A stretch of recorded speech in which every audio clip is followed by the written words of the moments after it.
pedir a você que aproveita aí esse momento, compartilha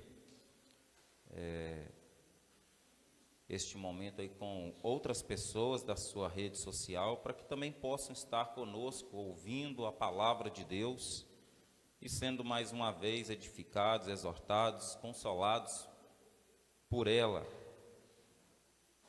Todos acharam? Amém?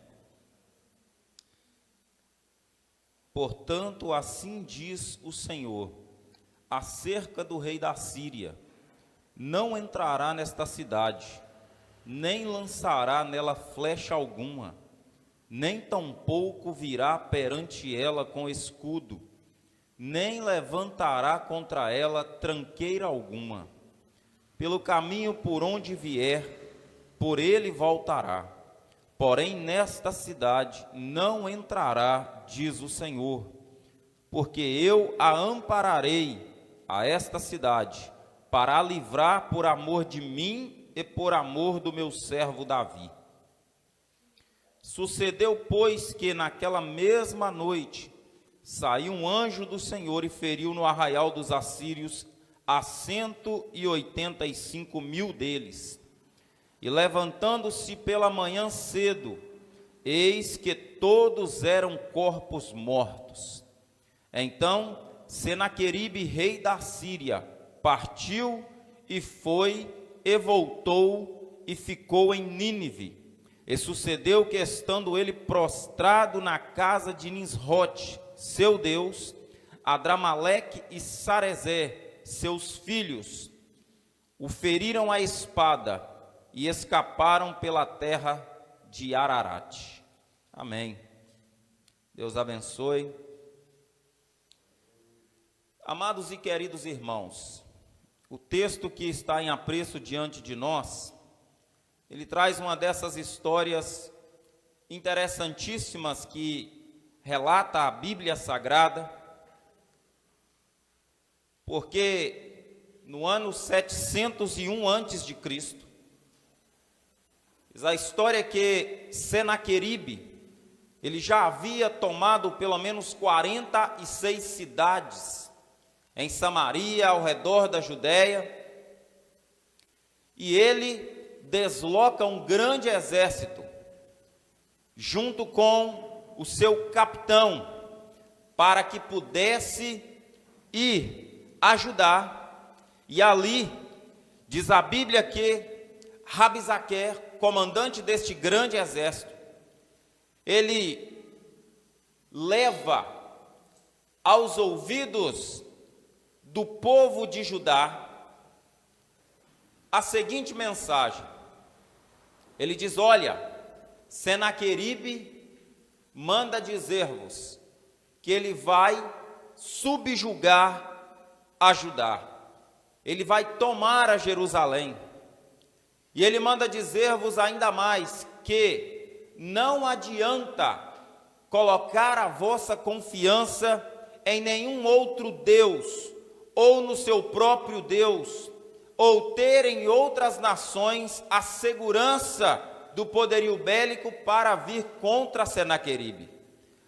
Talvez vocês possam estar confiando no Egito, aquela, como que chamavam de uma nação que já estava quebrada, cana quebrada ou cana esmagada, tendo em vista que já nesse período o Egito era uma nação muito dividida, o seu poder havia enfraquecido exacerbadamente. Então os enviados de Senaqueribe com este exército, diz a Bíblia lá no livro de Isaías, no capítulo 36, que eles, quando chegam, eles param junto do tanque ou do aqueduto que dava para o tanque dos lavandeiros. Era água que saía e descia para ali lavar as vestes. Ele ficava de um lado oriental de Judá, fora do muro.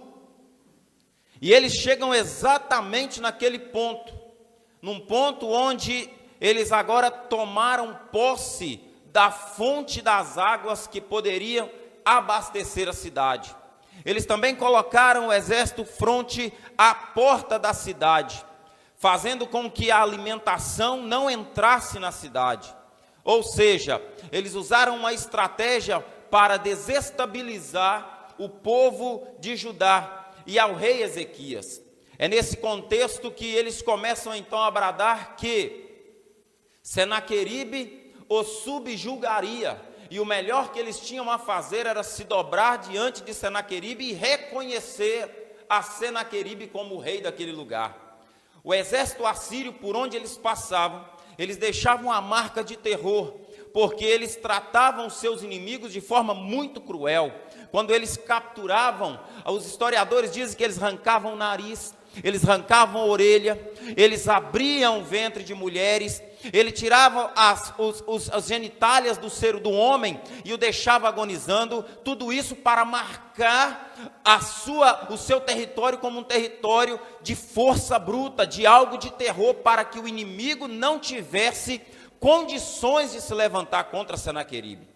Então as ameaças de Senaqueribe vieram exatamente de um lugar onde ele estava dizendo: olha, água vocês não vão ter mais, alimento não vai entrar aí, então o que melhor que vocês têm a fazer é dar ouvidos e se renderem neste momento.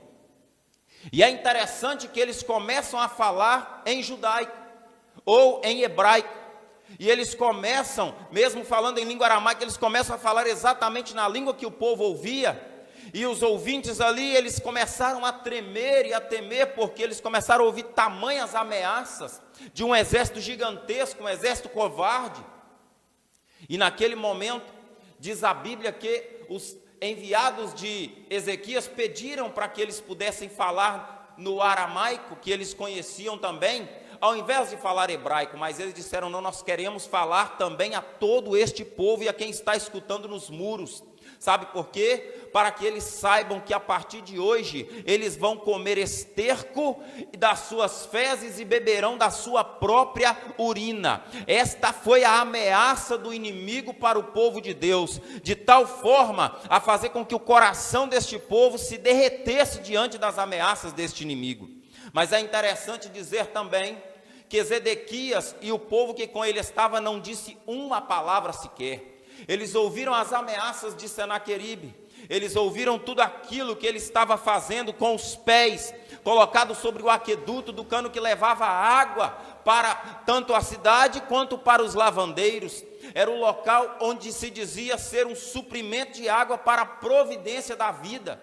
Meus irmãos, nesses últimos dias que nós estamos vivendo, o diabo tem conseguido colocar o pé em aquedutos que sustentam muitas vidas, em aquedutos que procediam e faziam as providências chegarem na casa de muitas pessoas. O diabo tem conseguido de uma forma feroz envergonhar muitos pais de família, porque o desemprego chegou. O diabo tem conseguido de muitas formas envergonhar muitos reis, considerados homens grandes, homens famosos, homens fortes, que também Brasil e mundo afora não sabem muito o que fazer neste momento de dificuldade. O diabo tem conseguido colocar o pé e ameaçar de forma feroz a todo aquele que serve a um Deus vivo. E ele agora está dizendo para aquele povo: olha, vocês vão acreditar no Deus que Ezequias profere? Não é esse aquele Deus que ele mesmo tirou do vale, dos altos que estavam erguidos, porque anteriormente haviam levantado altos no meio de floresta para se adorar, e Ezequias veio e arrebentou tudo e instituiu o culto novamente ao Senhor? E agora Senaqueribe, através dos seus asseclas, começa a dizer: olha, não adianta confiar nesse Deus, porque este Deus não é maior do que os deuses das nações, de Sefarvaim, de Laques, onde nós passamos e dominamos. Então, se nós dominamos lá e em Samaria também, aqui vocês também cairão, e o seu Deus será envergonhado. Meus irmãos, muitas vezes nós somos enfrentados dessa forma pelo inimigo, porque ele chega e além de zombar de nós, ainda quer zombar do nosso Deus. E cadê o seu Deus? Não é Ele que faz, não é Ele que sustenta, não é Ele que cura, não é Ele que abre a porta. Onde é que Ele está agora para você passar toda essa dificuldade, esses problemas?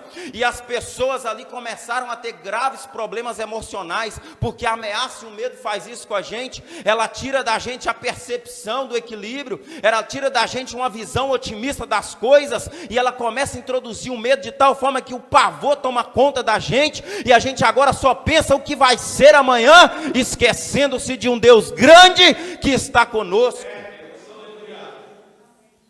Neste momento, diz a palavra, que Ezequias, ele recebe aqueles enviados que ouviram tudo aquilo, eles rasgam as suas vestes. Senaqueribe, então, ele está fazendo guerra em outra nação, e os homens ali estão aguardando a resposta. E é neste momento que Ezequias, ele envia aqueles mesmos homens que ouviram todas aquelas ameaças, e ele diz para ele: olha, vai a Isaías, profeta do Senhor, diz para ele tudo que vocês ouviram, e pede a ele para que ore ao Senhor, para que o Senhor nosso Deus fale através da boca dele o que será de nós, porque nós estamos envergonhados, nós estamos com medo, nós estamos vivendo dias de pavor, e nós não sabemos o que vamos fazer. Meus irmãos, nós temos aqui uma grande lição, que a igreja do século 21 precisa aprender. O problema está aí, as coisas quando acontecem, há um modus operandi de muita gente na igreja de dizer: não, eu sei como é que eu vou fazer, eu vou tentar dessa forma, eu vou fazer desse jeito, aqui na minha cabeça eu já tenho tudo, a planta, o projeto, como é que vai ser, como é que não vai ser por esse caminho, e muitas vezes as coisas não têm acontecido porque está faltando levantar-se profetas verdadeiros no meio da igreja, que ouve a voz de Deus para trazer orientação ao seu povo. E há um problema crônico no país, infelizmente não há um reconhecimento de profetas, porque hoje banalizou-se, hoje as pessoas se levantam e dizem: eu também sou profeta, e começam a dizer aquilo que Deus não disse, e colocam em descrédito a palavra profética, e no meio de um caos, no meio de uma situação de crise, a palavra profética perde a sua credibilidade. Mas eu venho em nome de Jesus dizer para você: ainda tem profeta de Deus na terra, Deus ainda fala e orienta o seu povo.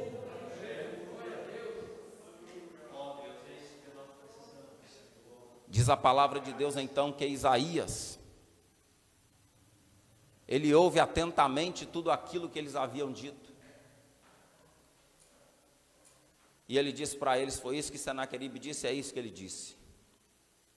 Então, para começar, assim diz o Senhor: essa peleja não é vossa, porque Senaqueribe não afrontou vocês, Senaqueribe afrontou o vosso Deus. Para começar, deixa que nesse negócio quem vai cuidar sou eu. Meus irmãos, tem momento nas nossas vidas que a melhor coisa a fazer, mesmo sabendo o que pode ser feito, o que não pode, é deixar Deus fazer as coisas. Amém. Existe momento nas nossas vidas que a melhor posição que nós temos que tomar é nos dobrar diante do Senhor e esperar que Ele tome as providências. Sabe por quê? Porque se Ele começar a agir, a gente sabe que vai dar certo. Se Ele começar a fazer, a gente sabe que vai dar certo. Então Deus fala: fica tranquilo, que nesse negócio quem vai resolver sou eu. Segundo lugar, fica tranquilo, não vai faltar água lá, não vai faltar o pão lá. Ei, eu estou profetizando para alguém aqui, alguém que está em casa nos acompanhando.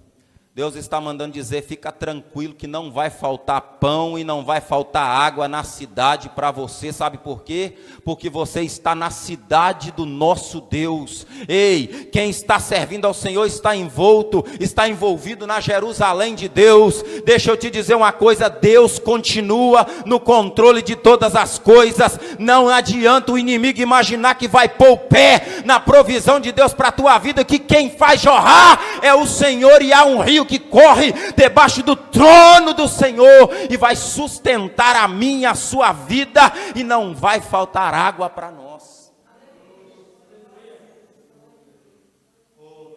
E ele continua dizendo: olha, ninguém vai pôr o pé na cidade, ninguém vai lançar flecha na cidade, não vai ter trincheira diante da cidade. Porque hoje o Senhor colocará um espírito no meio do arraial de Senaqueribe e vai mostrar para ele que dessa vez ele não brincou com qualquer deusinho por aí não. Senaqueribe estava acostumado a pegar deus de pau, de madeira, feito por mãos de homens, colocar fogo e desonrar na frente do povo. Ele estava acostumado a pegar as estátuas que o povo esculpia, queimar, quebrar tudo diante do povo, envergonhando, dizendo: esse é o Deus que vocês servem. Mas aí conosco é diferente, meu irmão. Conosco, nosso Deus não é feito por mãos de homens. Conosco, nosso Deus, Ele é um fogo consumidor. O nosso Deus é aquele que domina o mundo, que tem nas suas mãos balança que pesa todo este universo. Deixa eu te dizer uma coisa, Jó, quando foi falar de Deus no capítulo 42, ele não sabia a grandeza de Deus, e ele falou assim: ele é tão grande, que ele fala para as ondas: até aqui virá e daqui não passará. O nosso Deus, a quem eu e você serve, ele é tão grande, mas ele é tão grande que ele, quando os animais eles rugem bramindo, eles estão clamando a ele por alimento, e ele dá aquele alimento para que eles possam ser saciados. O nosso Deus, ele é tão grande que diz a Bíblia que ele chama raios pelo nome, e eles dizem: eis-nos aqui. Isaías vai dizendo: ó, fica tranquilo, porque ele não desafiou qualquer um, ele desafiou a Deus, o nosso Deus. E é nesse momento que o povo volta e fala com Ezequias: olha, Ezequias, o profeta disse que assim diz o Senhor: não vai faltar pão, não vai faltar água. O inimigo não vai montar trincheira para fazer o povo ficar acuado. O inimigo não lançará flecha sobre o povo. Ele não entrará com escudo, a planta dos pés do inimigo não entrará no seu território. Não vai entrar na minha e na sua casa. Meu querido irmão, a minha oração todos os dias na minha casa é: Senhor, cerca a minha casa, porque se o Senhor cercar a minha casa, o inimigo não entra, o ladrão não entra, a traça não corrói, o diabo não tem poder sobre a nossa família. Sabe por quê? Porque há ali um escudo do sangue precioso de Jesus em nós. E diz a Bíblia que o Senhor enviou um anjo no meio do arraial de Senaqueribe, e de uma só vez ele matou 185 mil homens, de forma que o povo de Deus ouviu as ameaças, sentiu medo das ameaças, mas eles não foram vítimas das ameaças, porque Deus entrou com providência, enviou o seu anjo e livrou o seu povo das mãos do inimigo. Nós vivemos um tempo em que o mundo inteiro vive em pavor, o mundo inteiro vive a ameaça do caos, o desemprego está assolando o mundo todo, as pessoas nunca se ouve tanta depressão, tanta ansiedade, tanta síndrome do pânico, tanto suicídio.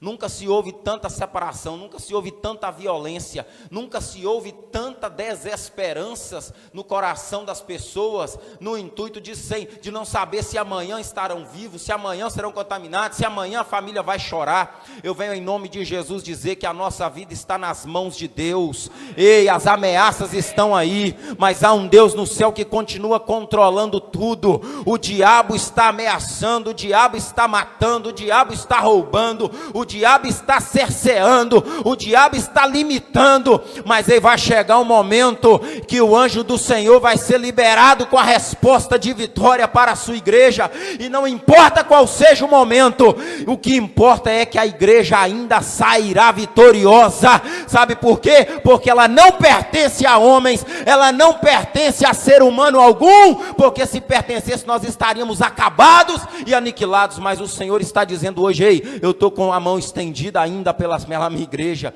eu ainda tenho as mãos estendidas sobre o meu meu povo. Não vai faltar pão, não vai faltar água, não vai faltar provisão, não vai faltar segurança nos lares da igreja. E diz a Bíblia que o mesmo que intentou matar, cercear, envergonhar, foi aquele que, além de ter fugido, foi morto à espada pelo seu próprio filho. Dentro do templo do seu Deus. Ninguém zomba de Deus e fica vivo para contar. Porque ele mesmo disse, olha, Deus não é homem para ser escarnecido.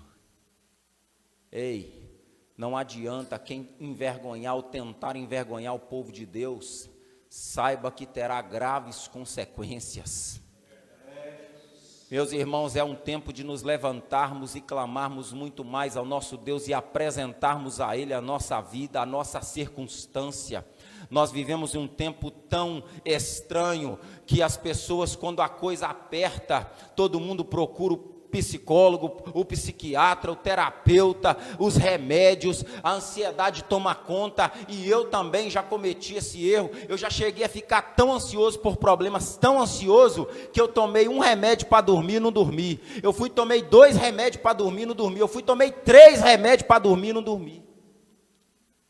Porque a ansiedade, quando você está envolto ao problema e não consegue vislumbrar algo melhor lá na frente, ela consegue eliminar seu campo de visão otimista, ela consegue paralisar a sua mente, ela consegue fazer de você uma pessoa que pode ter várias habilidades, mas ela está como estática, você não consegue se mover. Ah, mas você vai falar isso, meu querido irmão? Eu sou pó e cinza, e se não fosse a presença do bendito Espírito Santo na minha vida, eu sequer estava aqui pregando para você. Eu sou um ser humano como qualquer outro, a diferença é que eu não tenho vergonha de falar das minhas fraquezas.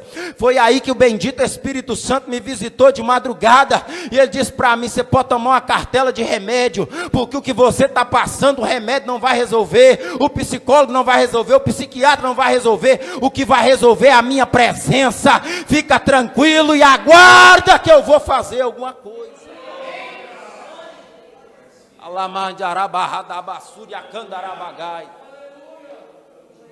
E eu venho como profeta de Deus dizer para alguém aqui, Deus vai fazer alguma coisa por você nesses próximos dias.